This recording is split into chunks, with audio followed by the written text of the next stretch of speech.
Welcome back, Bomb Ass Mom. So, on today's episode, I am happy to introduce our second guest on generational parenting, and it is my bestie, Tammie. So, Tammie, I'm glad you're here. Just before we jump into generational parenting, we just want to know a little bit about you. So, can you give us some insight and tell us how many children you have? Just introduce yourself. All right. Hey, ladies. As Hey. Erica said, I'm Tammie McEwen. I have two beautiful kids. Jordan is 22. Janae is 27. I want to say it's when they get older, you forget their age. Something to look forward to as you get older. Oh, so you still have baby brain Oh too? yeah, baby brain don't go away when it comes, especially when it comes to their age. And I am a grandmother as well, so I have a Oh, wow. I have a 3-year-old grandbaby. So I don't say grandmother. She calls me G mama because I don't like I don't Okay. like the grand in it right now. So I may like Yeah, it you when too young for that. I may like it when I'm in my 60s or 70s. But right now, just G mama is enough. And I love being a mom. So it's an unexpected role, but it has a lot to offer. Okay, so tell me, how old were you when you had your 26, 27-year-old? I think you just said 27 I or think she's 26? 27. I think she's 27 or 28. But she's one of them ages. 28, I think. I think she's 28 too. Girl, Oh, my Lord. girl, I'm telling you, I forget. I know she was born in 1994. I know that. So she must be 28, yeah. So I was 20. I hadn't turned 21, and I was a junior at Alcorn State University at the time. So I was in college. Okay. Yep, Okay. so that was a whole That's adventure. interesting. Yeah. You just let us know that you got pregnant when you were a junior in college. Did you finish college, or did you have to transition and kind of take a pause? I had to transition and take a pause. I finished way later in life. If it was up to my parents, I would have not took the break and just kept on going. Sometimes I wish I had followed that advice, but I was a person who wanted to raise her child, not her parents raise her child. They could help, but I Gotcha. wanted to pour into my own child's life.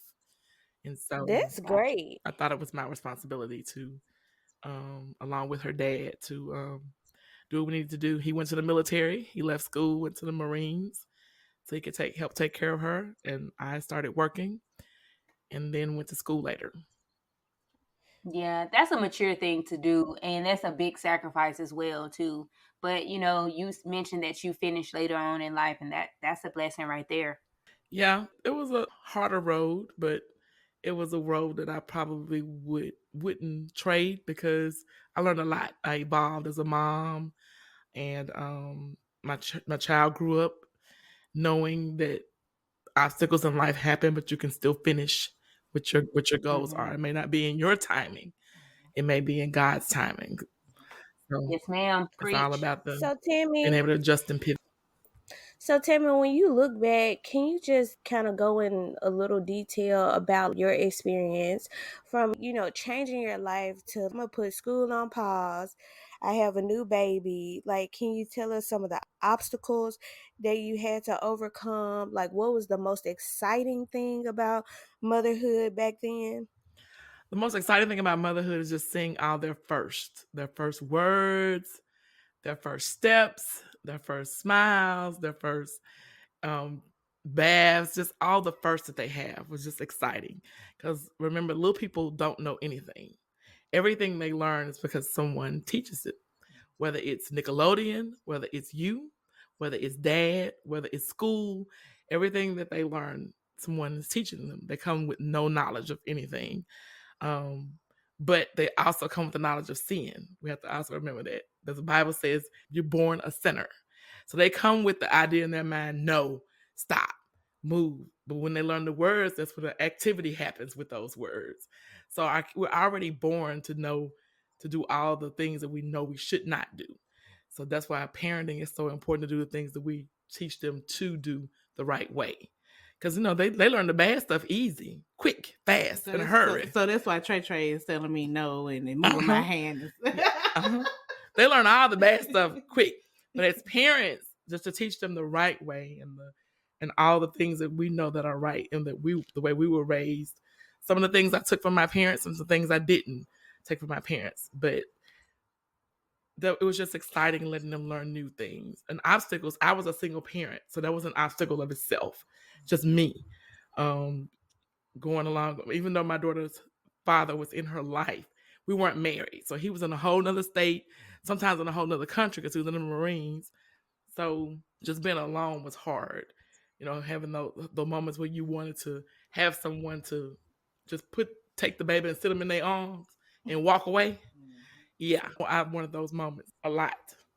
Okay, go back to you wanted to raise your child, like you want to be the primary parent instead of having your parents raise your child themselves. So, what are some things that made you a great parent? Did you take any parenting skills from your parents, or how did you know that you were doing a great job?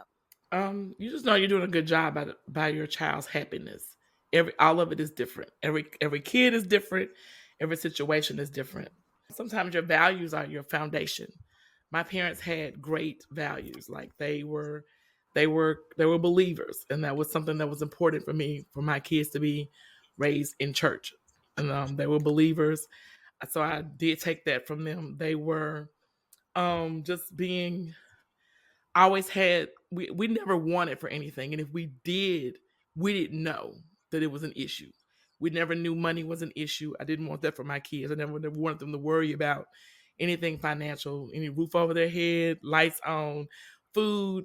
I never wanted those to be a worry of a kid. I don't think kids should have to worry about that. I think we should be honest with them when we can't afford something that they want. But as far as the essentials of life, they shouldn't have to worry about that. And that's what I took from my parents. And just being always there. I can never remember my parents not being at my basketball games, not being at my. And I went to my brother. I have two brothers, and I got sick of going to all the sports they were in. They were in everything. I played basketball and I cheered, but just those things. And family vacation was important to my parents, and so it was important to me to take my kids somewhere to be with them. And now they're grown, we don't do that. But when they were little, we went. I think I've been to every water park there ever was, and I didn't really. That ain't my thing, but that's what they liked. So just being able to do what my parents did as far as keeping us close to them and letting them know that family is important. That's one of the top values. I love family. And no, I Mm-hmm. have friends like Erica, like who's become my family. Turning your family's become my family. Just Mima told me a long time ago, we your family. You don't have nobody else in Memphis. You know us. You are always welcome. And that's just like what my parents did with people and still do. And I just took that and I also instilled it in my children. I think that's amazing, Tammie. I'm over here getting emotional because I just listen to you and listen to like your values of family. And I'm not saying that. So my background was completely different, and just listening to that, it makes me want to have that for my son and for me today. But family is important, and I almost in the past I used to like envy when people had closeness with their families, because I didn't have that. But now that, I'm older and I'm raising my son who's 9, I'm just trying to build on that. But that's amazing that, you took that from your parents and your parents instilled that in you, and were there. Presence is very important to a child. Children remember those things. Mhm. And so, yeah, that's And amazing. you have to also remember, Ashley, that family doesn't always mean blood. That's why God That's gifted true. us with great friends, great community. Your tribe may not be your blood, but they're still your tribe, and they become like family. Yep.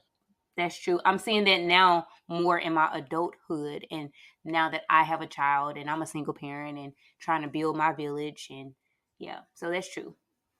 So, Tammy, I wanted you to, since we are talking about the generational parenting, so I wanted you to give us a little insight of how your parents raised you versus to how you raised your children, or how you raised your children, because they're grown now. Yeah, they So there's a grown. difference. My parents, like I said, they were great. They were great parents. They made mistakes. We all do, because there's a lot of books on parenting, but the reality is every household is different.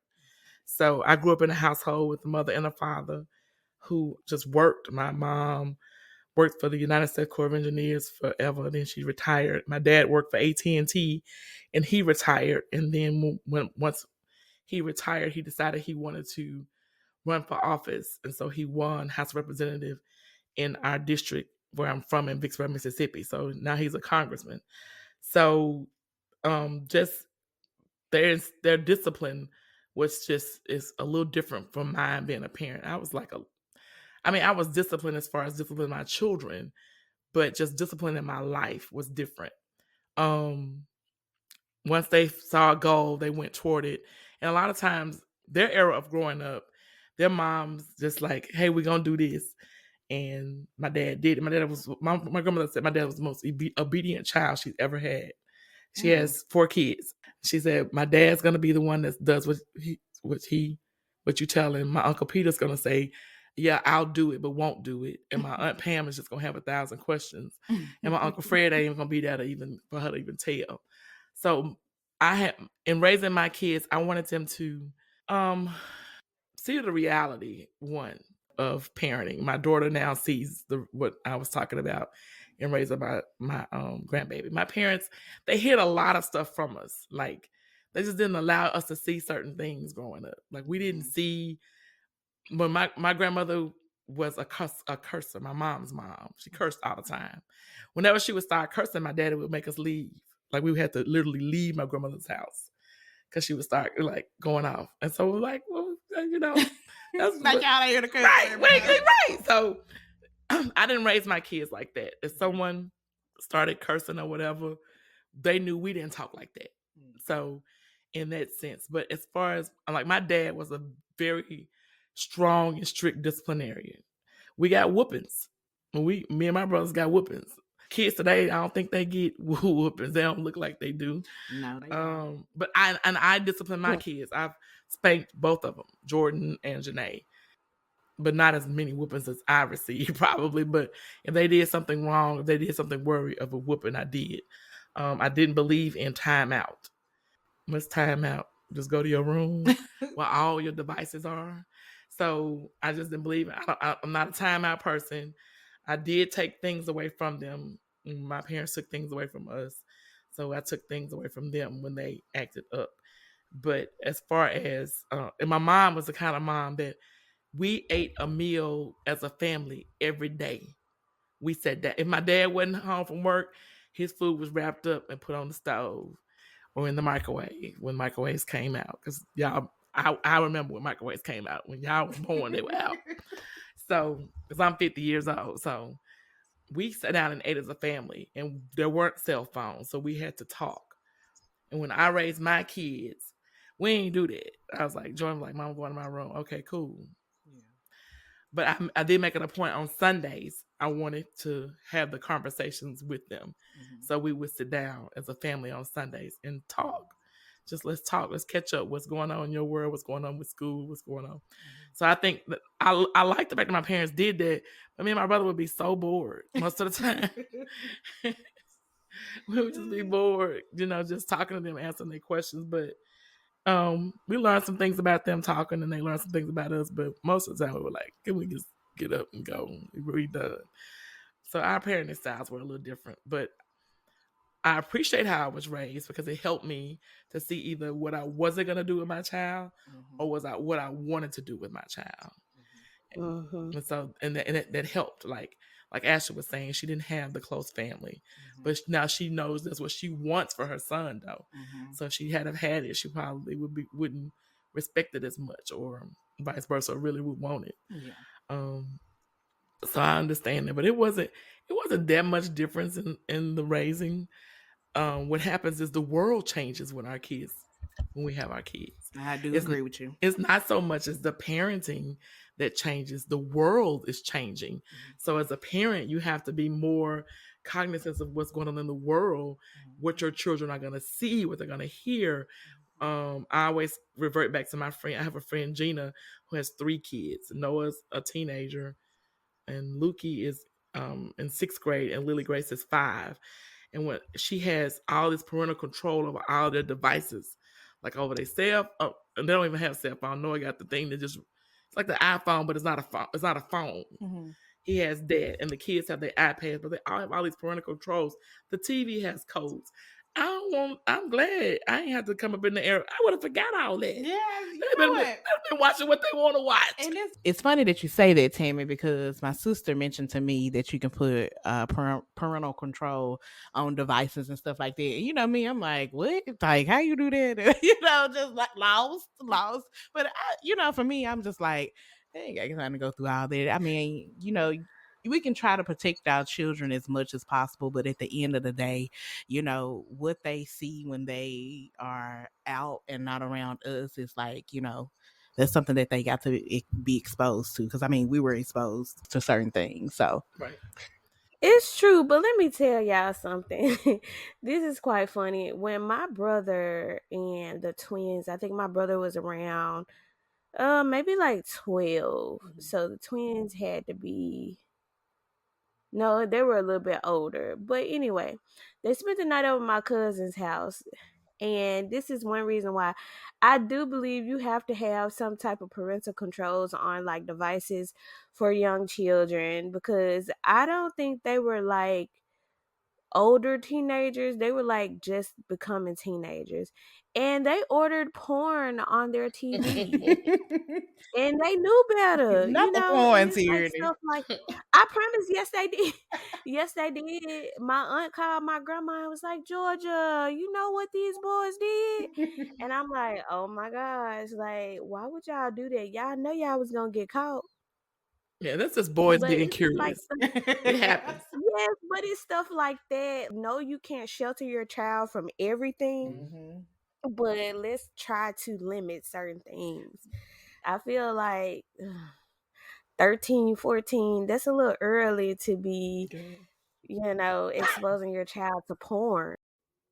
Back then, when Marcus and them and your cousins, they were teenagers, we got to think about it, technology is different from back then to now. They probably couldn't put all those parental controls or probably didn't know how to do that back then. So it's about putting the lockdown on the TV now.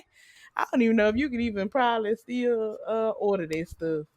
I don't know if you can order, but Because they had pay-per-view and all that. back This then stuff. they had magazines too. So they ain't have you kids nowadays, they ain't stuff about no magazine. Yeah, this was probably early 2000s when they did they had the that. pay-per-view and stuff. Yeah, they were bad as hell, y'all. So it just Remember, certain stuff. you I gonna have another one, so you have two. And when you have two, that's when they really become somebody to scheme with. well, I got a And you boy know and a what? girl, so hopefully. You right about that, because you know what? Her children are definitely close in age. Think about how y'all used to scheme with y'all friends. Yeah. You and Christina and all them, yeah. You right. Just think about how we used to scheme with our friends. So you already know it's coming.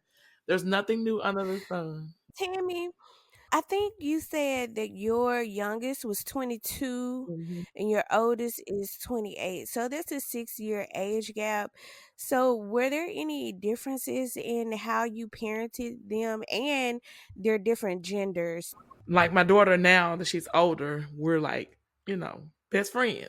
Like she's still my daughter. She still respects me as her mother, but she tells me a lot more than she's old. She shares a lot more with me. So parenting them, girls just are different. I mean, we just different beings than boys. Boys are so easy. They're just so easy. Girls aren't not easy. They want to know the why behind everything. I can tell Jordan, hey, we gonna go do this. He was like, okay. My daughter, why we gotta do that? Why can't we do this? Why? Because we're just different beings as women, and so it is a difference in parenting them. And sometimes you're gonna like one and not like the other. Don't mean you don't love them. You just ain't gonna like them at that time. So it's just like with anybody else. So basically, you saying Tierney has a lot to look forward to. Right, you have a lot to look forward to. Eric, you ain't out to look. You got two boys, and it's different with them because their ages are so far apart. Yes, but Tammie, you said boys are easier. Mine is easy. Mine is real easy. Trey, I think that's gonna be a person that is gonna definitely give me and his dad a run for our money. I can And you have see to it now. remember, it's not so much. I keep going back to the kids. Y'all keep going back to the kids being different. It's not so much the kids, it's the world the kids live in that's different. The world is not the same Hello. today as it was when Maine was born 16 years ago. So Trey is exposed to so much more than Maine was ever exposed to when he was born at 16. Trey got toys that didn't even exist when Maine was born. So you just is the world around us is just evolving, and it's evolving at a fast pace that we have to know how to parent our kids within the world they live in, because it's different. It's just different. Our kids' world is Absolutely. different from kids who live in the hood. It's a different world, whole different Yep. world. That's true. So we were parenting our kids based on what the world is doing and our values that we have at ourselves. That's what I have to always remind my daughter of with my grandbaby, because my grandbaby's a little sassy and don't even know how to say words out completely, but just sassy. And I have to tell my daughter, remind her, she living in a world where that's what she's seeing all the time. She's seeing kids be sassy. She goes to daycare, she sees that. So you have to let her know that that's not tolerated in your house, but you don't want to also quench a lot of the things our kids have that get on our nerves. As parents, y'all have to remember to don't quench those things. Maine loves video games. That gets on Erica's nerves, and he want to be in the room just playing video games. He may be a Ooh, multi I he know. may be a multi-millionaire one day because he may do some invent his own video game. So we can, That's yeah, funny because somebody said that about my son yeah, too, you Tammy. can't quench the I was just things like, that they what's love. wrong with you, video You can't quench the thing. game? Yeah. Hines Community College here in Raymond, Mississippi, is building a whole EA Sports do all the video games. They gave them almost $1 billion. They built a whole complex on their campus that's going to open this fall for Wow. gamers, just to learn and to do. And you create one thing in the game that's different. They pay you millions of dollars. So we can't quench. Wow. That's what I'm talking about. Don't quench her sassiness. It's people on TV get paid to be sassy. You know, Yeah. Look, Andrew, look up that college. I ain't even know about. right. I ain't even know about Tammy, that. look at you But giving us yeah, something to think about. Look, I would have never been like, because I be fussing. I'm like, come out right. that game. Look at I you Yeah. mean, digging it's deep. something to think about. It's something to think about, but I'm still not letting my kids stay on the video game all day. Listen, out of a 24-hour day, you got 4 hours. Go read a book. Go No, go I write don't a think. short story. We're not staying on this Yeah, game all day.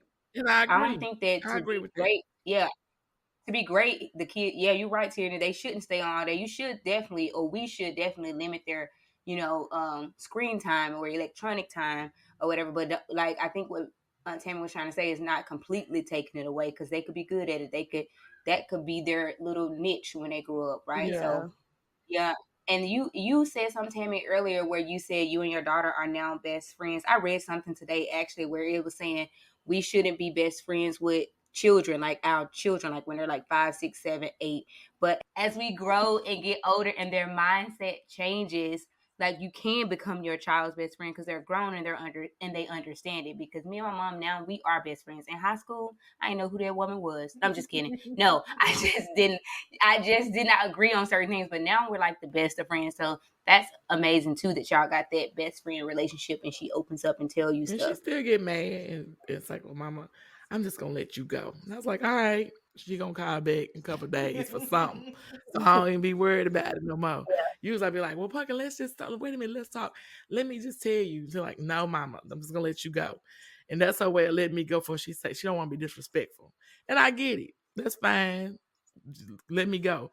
I don't be too worried about it no more. She call back in a couple of days like ain't nothing happened. Because I tell Yeah. her when she wrong, and that's what our kids, as you'll see as your kids get older, that is and I always revert back to either Gina or Erica because that's the only parent people that I've seen parent their kids, and I had to get used to the way my friend Gina parent her kids because I would keep them when they were her and her husband go out of town. I would keep them, and like she explains the why behind stuff. Like I wasn't raised to you ask me, well, why? Because I said so was the answer. When you didn't say you and didn't ask why, but she parent her kids different. And what I found is when you when you do give kids an explanation and they understand it and they just go on. But if you don't, if you fighting with them, why you gotta ask me why? Because no, and you just tell them, then they done with it. They're like, oh, okay, because they have a different way of processing. And school has done that to our children. I Her son had long division. They don't do it like we did it in school. Girl, I sent him to school with the long division, and the teacher called. Who helped you with this work? No, ma'am. He told him, he said, our auntie is at our house. Our mom's Bessie, she's at our house. And the teacher said, this is not the way we do. The answers was right though. But they do it a whole nother way. And he didn't know the way. I knew it. The way I did. I said, no, we're gonna do it the way I know how to do it. And he did it my way, but the teacher called. So the world teaches them the why behind things. So when they come home to us and ask us why, it's because they being taught that in school. They're being taught that at church. We always say you can't question God. Yes, you can. He our Father. You can ask him why. So if you can ask God why can't you ask your parents why? No. That's true. Like, so what you're saying, in today's society, it's okay for the kids to ask why, so they can better understand. Exactly. Yes? And then they understand your values and your morals. My son is Yeah. 22 and he lives with me. My daughter lives in Montgomery. She has her own house and everything in Montgomery. My son lives with me. And me and Jordan have a rule that it was so easy. I saw us not seeing each other. Like he would go to work, I would go to work. He would come home, I would come home. I ain't even. The only way I knew he was alive because I would hear the music or hear his game. So we had to set down some rules for now. You're an adult, but we have to have some rules for the house. Like, hey, you can't just write on the refrigerator no more. We out of milk because you work. Go buy the milk. You can buy milk. We need to see each other, talk to each other every day. I need to see you or hear my voice, or you need to hear something every day. And as long as you in my house, you go to church on Sunday.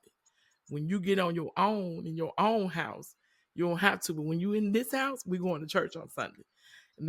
And I don't have to worry about him coming. He's never disrespected my house. He came in 1, 2 o'clock in the morning, except for when I had my birthday party. But on his own, he ain't never done it. I may come home to a room full of boys in the den playing video games. They have already ate all my food, but I'd rather them be at my house and I know they safe than to be out. So when your kids become adults, you're gonna have a whole nother way of parenting them. And he can't live on his own. He's 22, trying to go to school and work. What can he afford to live? People like, you need to kick your son. I'm not kicking my son out. He in a whole other part of the house. He don't give me no problems. Why would I do that? And he paid the internet bill. Look, Tammie. That's good. You're teaching him That's some right, Jordan. responsibility. That's He paid right. the internet bill, baby. Take a bill, baby, when you work. He pay his own car insurance now, and I'm so thankful for that. Shoot. Well, that's good. You're teaching him some responsibility for when he is older and more independent. But it started when, like, your baby age, Tyranny. Clean up. Everybody do their share. That's teaching him responsibility. They need to clean up their own mess. And not only they don't learn to clean up the mess in their rooms, they learn to clean up the mess in their lives. See, it goes along. That's good. It's not just for a nursery rhyme to keep your living room straight. That's gonna follow. That concept gonna follow them every time I make a mistake. It's on me as a man. It's on me. I gotta straighten it up. It's on me. So all those little nursery rhymes and stuff, that all goes a long way with your kids. Because he not only gonna think about that when he go to college, he gonna hear you singing "clean up, clean up." He gonna hear all that. My son, when he was in college, when he was on campus, he would be like, my roommate is a slob. I can't stand it." I said, "Well, Jordan, you ain't the cleanest person." He said, "But I ain't no slob." Because he wasn't raised like that. So just know everything you pour into your kids now is they're not gonna forget it. They're not gonna forget anything you say, and so whether it's good or whether it's bad.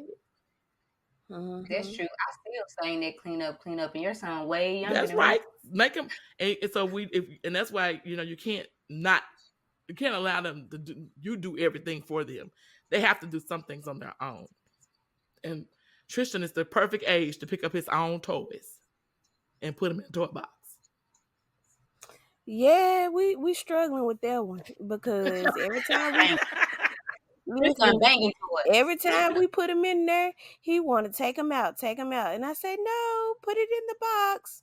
Yeah, it's we struggling. Yeah, I mean, he gonna get there. You just gotta keep making him put them in there. After a while, he gonna say, "I'm tired of taking these toys out. I'm the one gotta put them back in." He gonna realize it's just a learning process. It's a learning When process. it comes to toys, he's like that. But if I say, "Hey, pick that up and put it in the garbage," he'll do it. That's Like good. it's really good. He's good with picking stuff up and putting it in the garbage. But putting his toys up, it's a struggle every night, every day. Tammy, I did have a question. Okay. Have you noticed any parenting styles that were different between you and your daughter? Um. Yeah, some things I'm like, why is you letting Cam do that? Because like Cam, literally, my grandbaby's name is Cameron, and we call her Cam. I bet you right now, my daughter's living room is an absolute look like a tornado went through it. And Cam gonna go, and she's on a schedule, so by 7:30, Cam has had her bath, and by between 8 and 8:30, she's in the bed, and she sleep like she gone. Um, but my daughter then turns around and cleans up all the toys. I'm like, girl, she should do that before she get her bath, because she's not gonna understand the concept of I have to keep my room clean. I have to keep the front room clean. I have to keep my life clean. I have to clean up my mess as I make them. She's not gonna understand that because my daughter just keep, just mama. She too little for that. No, she not. She can walk and she can say stop it. She can do it. She can do it. So when I'm there, I tell her, come on, Cam, let's get this stuff up. If she get it up, put it up, and she good. She don't go back and get it out. That's about the only thing. She's a more lenient parent than I was with Cam, but she's strict on her about educational things. Like my grandbaby 3, she know all her ABCs, all her colors, all her numbers. Because my daughter was reading at the age of 5, and I wasn't strict on her with education. It was just she was just gifted. But Mm-hmm. but she's so strict on my grandbaby with the educational piece, because that's what she feels that will make her soar is if she's really smart. Because my daughter got a scholarship to Tuskegee because she was smart. So that's what she bases. That's what she focuses on, and her boyfriend, who is Cam's father, he's the opposite. He focused on just I think she should have fun. She a kid. A kid should have fun. So it's a healthy balance with them. But if he wasn't there, I don't know. I probably have to go get my grandbaby because I just feel like you need to. I mean, you could focus on education, but I just feel like kids just they do their best. Everybody's best not gonna be an A. Everybody's best not gonna be a B. But your best can be better than a D and an F. Hell, I can go sit in class now and get a D and an F and don't know nothing they're talking about. So if you apply yourself and you still get a C, B, or A, and that's your best at the time, then I think that should be good. I remember the first time my daughter made a B, we thought we had to take her to therapy because that's just where she was. She was just a gifted kid. We didn't ever have to get on Janae about no homework. She loved pencils and pens, and she would always, we had to go buy expensive, like she wanted expensive pencils and pens and stuff like that. She kept them all in neat, and I mean, her room was immaculate. So, but my grandbaby, she just focused on the educational piece. So that's one thing that I really would not, um, I don't like. But I keep telling her she has to have more, because if she focus on that and she fail, then kids need to know how failure feel now. So when they do fail when they're older, it won't be such a surprise. Like I don't agree with this now. This new thing, give everybody a trophy. Everybody don't deserve no trophy on the teams. Everybody don't deserve no trophy. But that's the new parenting thing that, or in the way society views it, that we don't want the kids to feel bad. They ain't gonna feel bad because they ain't get a trophy. The trophies will give out to certain people, not to everybody. But that's the way it is now. Kids, everybody gets a trophy. And then when I was coming up, we didn't. If we had suicide like we have now, we didn't hear about it as prevalent as we do now. And we have the same news that's going on. But when we were raised, where everybody didn't get no trophy. Now they don't want to get. They want to give everybody a trophy, so they won't have no because of mental illness and kids getting depressed and feeling bad. And I think we, as society and as parents, we just pour into all that. Like I do think mental illness exists, but a lot of it is caused by environment. It's Yeah. caused by environment. Yeah, the world is so different than it was back then. I was just having a conversation with Chris, and he was like, "Well, I got a question for you. What do you do?" And this is very controversial, y'all.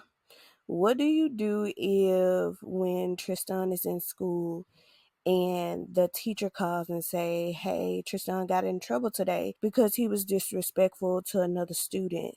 The student is a boy, but they identify as a girl. And Tristan said, "Hey, you're a boy because you look like a boy." And I told him, I said, "Well, first, I'm going to talk to the teacher and tell the teacher, hey, don't say that my son is being disrespectful because he's taught a boy is a boy and a girl is a girl." But I will have a conversation with him about how the world has changed to, people may identify with something different than what they were born as. And you just have to go along with it, even though you're taught something different. And I was like, that is a hard discussion. One to have with a child that doesn't understand. Like, when children are that young, 5 and 6, and in the elementary, they only know like what they're taught. Like, you're a boy and that's a girl. They only have two options. They don't have that mindset to be like, "Oh, well, Johnny looks like Jenny. So should I call him a girl or a boy?" But I know Johnny is a boy. Tyranny. I'm glad you brought up this topic because actually it is a hard topic to talk to with your children or your child until they face it. Andrew faced this one thing. And of course, he had questions because you're right. We teach them that a boy is a boy and a girl is a girl. So when I was faced with the conversation or Andrew asking questions, I had to explain to him because he was exposed to it earlier than what I wanted, right? But in today's society, people are, even with children doing things that we didn't see growing up. So I had to have a conversation with him and to let him know don't necessarily be disrespectful to the child because that's what they're going through or that's what they're identifying as. But some stuff that come up when Tristan is exposed to it before you want him to be exposed to it, it's going to be a hard conversation because of things that they're taught, what normal is. I just think that But I mean, is it really disrespect if they're not intentionally doing it? Like, they don't understand, No, and no, they're no. I'm not saying that. I'm saying once you've had that conversation, right? Once you've had that conversation, no, I don't think it's disrespectful when they don't know. But when you've educated your child or told your child about it and then they still pick on the child or do whatever, then it is to me. well, picking on someone. Yeah, that is different. I've had Janae wasn't too hard to have the conversation with. Girls it's just easier when it comes to people, the LGBTQA plus community. She's just different. My son was different for my son. The conversation was, I wouldn't say it was a hard conversation, and it may be because I've always had people in my life who are homosexual. So it wasn't a difficult conversation to have. He was always around people. Early on, I told, because I had family members that was like, "You can't have him around it.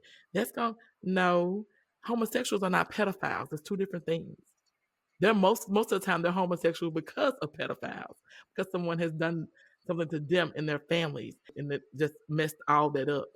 But I had to have a conversation with him as far as, hey, this is my friend, and he identifies as a boy. You may see him dressed up as a woman sometimes. You may see. I said, but this is, and when it boils down to it, the bottom line is love. I love him as my friend. And he has always been okay with knowing this is my mama's friend. This is how he is. It doesn't mean it's right as far as the morals that we identify with. Jordan knows he knew my beliefs as a believer. He knows that I don't believe homosexuality. I think it's a sin. He knows that. That doesn't stop you from loving the person. And so that's what I went to him from the biblical standpoint, because that's what we talk about in my house is the Bible. So I went to him from that aspect and was like, this is my friend. I, they when you cut them, they bleed just like you bleed. They hurt just like you hurt. Um, that's a lifestyle. My lifestyle ain't all that great either. So I can't judge the lifestyle. I can say I don't agree with it. That doesn't mean that I don't love them. And so that's the conversation he and I had about it. And and it was probably way before I wanted to have the conversation as well. But hell, the cartoons have it on there now. So y'all conversation gonna have to be way quicker. I think so too. I think that conversations when it comes to different or difficult topics are going to have to be sooner. Exposing Andrew to racism, like Mm, he saw it on TV, and I was like, oh crap, here we go. We got to have this conversation because he's going to ask, right? He's going to ask the little boy that was dressed like a girl, like certain things mhm. he's exposed to it, and I'm just like, oh crap, what do I say? So I just try to will it in and not lie to him. I don't lie to him. We just have the Right. conversation. But Like my son yeah. was 2 when 9/11 happened. I was on my way to school because I had gotten back in school. He was 2 years old. I had dropped him off, headed to school. When I got to school, it was just still. I've never seen campus just still. And I was in Memphis, and I was like, "What? Where is everybody? Why? Nobody was walking. It was just still." And I walked in the building. I saw the TVs and what was going on in New York at the time, and in DC. And he was 2, so I think he had to be in like 11 or 12 when he came to me and said, "Why didn't I know about 9/11? And why did they do that to us? And why?" And he just had a lot of questions because we had military people in our family. So this was really like, he was like, "Well, is cousin Roshan safe? Is my uncle safe?" Because we have military people in our family. So he had a lot of questions behind that. So a lot of things that you're gonna have to explain to them. Not only that, it's the world we live in. It's just so much they're gonna be exposed to. Just prepare yourself and be ready. I'm not surprised anymore about what kids ask because of the world. And as parents, you have to get yourself equipped to be able to answer those hard questions. You have to get yourself equipped for your kids coming saying, "Mom, somebody called me a nigga." Because it may happen. And you're gonna get mad. You're gonna be like, "They called you what? Who?